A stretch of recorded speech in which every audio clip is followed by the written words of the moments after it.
यवतमाळमध्ये आज आदिवासी आक्रोश क्रांती मोर्चा जो आहे तो या ठिकाणी निघणार आहे। यवतमाळच्या याच पोस्टल मैदानावरून या क्रांती मोर्चाला जे आहे ते थोड्याच वेळात जे आहे ते सुरुवात या ठिकाणी होणार आहे। आदिवासी जमाती अनुसूचित जमाती प्रवर्गामध्ये बंजारा व इतर कोणत्याही जातीचा समावेश जो आहे तो करण्यात येऊ नये। आदिवासी विकास विभागाचा निधी इतरत्र वळू नये, वळवलेला निधी व्याजासह परत करण्यात यावा। आदिवासी आश्रमशाळेतील शिक्षक भरती तात्काळ करण्यात यावी। बोगस आदिवासींना देण्यात आलेले सेवा संरक्षण मागे घेऊन त्यांना बडतर्फ करण्यात यावे। 17 संवर्गातील पेसांतर्गत नौकर भरती कायमस्वरूपी जी आहे ती नियुक्त करण्यात यावी।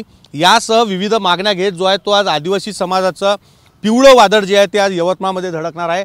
यवतमाळच्या या पोस्टल मैदानावरून या मोर्चाला सुरुवात होणार आहे आणि पोस्टल मैदान ते शहरातील मेन लाईन परिसरातील प्रमुख मार्गाने मार्गक्रमण करत हा मोर्चा जो आहे तो या ठिकाणी निघणार आहे आणि याच पोस्टल मैदानावर या मोर्चाचं रूपांतर जे आहे ते सभेच्या ठिकाणी होऊन समारोप जो आहे तो मोर्चाचा होणार आहे। या आधी जर पाहिलं तर बंजारा समाजाने देखील मोठा मोर्चा जो आहे तो काढला होता आणि त्यानंतर आज आदिवासी समाज जो आहे तो या संपूर्ण आरक्षणाच्या संदर्भाने इतर कोणत्याही समाजाने आदिवासी समाजामध्ये येऊ नये यासाठी आक्रमक झाल्याचं पाहायला मिळत आहे।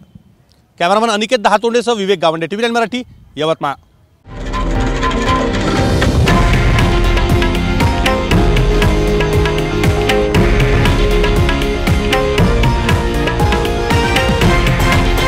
हे आहे देशातील नंबर 1 न्यूज नेटवर्क आणि आपण पाहत आहात TV9 मराठी, एकमेव।